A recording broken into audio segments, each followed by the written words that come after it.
Assalamualaikum warahmatullahi wabarakatuh. Halo teman-teman, selamat datang di channel TUK SPM KFSMI Yatimapti. Pada kesempatan kali ini kita akan membahas sebuah topik yang sangat penting, yaitu masih tentang perburuhan. Tema kali ini yaitu terkait kesejahteraan buruh yang sudah diberikan oleh perusahaan tidak boleh dikurangi atau diturunkan. Baik, di era ini kita sering mendengar banyak perusahaan-perusahaan yang melakukan efisiensi dengan cara menurunkan tunjangan-tunjangan, baik itu tunjangan tetap atau tunjangan tidak tetap, seperti contohnya tunjangan transport, tunjangan makan, tunjangan keluarga, dan lain-lain. Hal ini biasanya sering terjadi di perusahaan-perusahaan yang tidak ada serikat pekerjanya. Padahal kalau menurut aturan, hal ini tidak diperbolehkan. Bahkan ada sanksi bagi perusahaan yang menurunkan tunjangan tersebut. Baik, kita simak penjelasannya.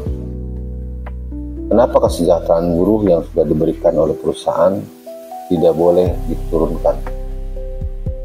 Berdasarkan PP nomor 36 tahun 2021 tentang pengupahan, yaitu pasal 83 ayat 1 yang berbunyi, perusahaan yang telah memberikan upah lebih tinggi dari upah minimum yang telah ditetapkan, pengusaha dilarang mengurangi atau menurunkan upah.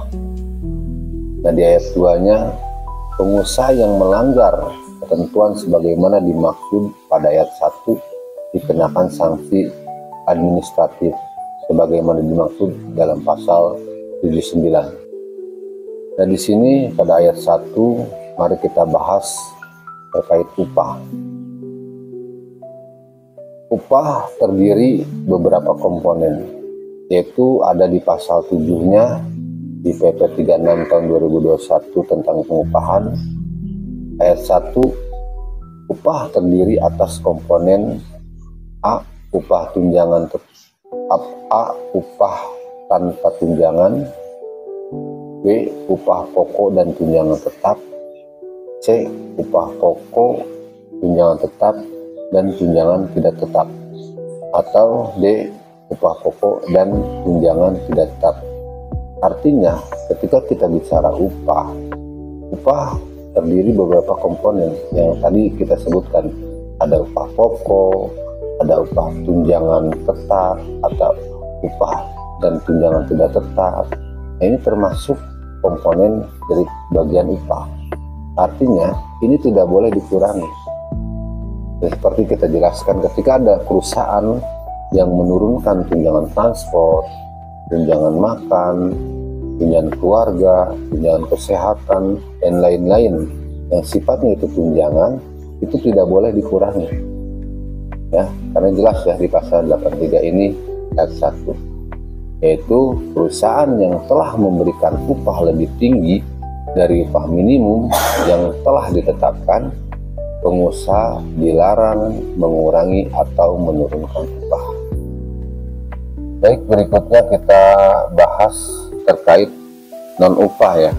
Itu ada di pasal 8 Peraturan Pemerintah nomor 36 tahun 2021 tentang pengupahan, yaitu di pasal 8 ayat 1, pendapatan non-upah berupa tunjangan hari raya keagamaan.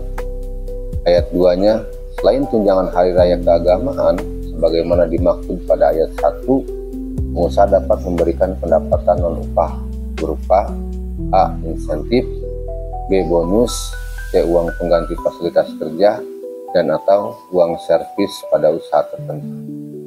Jadi inilah yang dimaksud dengan non-upah ya. Kalau tadi di pasal 7 yaitu tentang upah, sekarang pasal 8-nya itu non-upah. Jadi sangat jelas sekali ya bahwa perbedaan antara upah dan non-upah. Mungkin sampai di sini video yang dapat kami sampaikan. Semoga video ini bisa bermanfaat buat kita semua. Tetap terus belajar, tetap semangat. Guru harus bisa buruh harus pintar, dan buruh harus mengerti tentang hak-haknya sebagai buruh. Mungkin itu aja, terima kasih. Wassalamualaikum warahmatullahi wabarakatuh.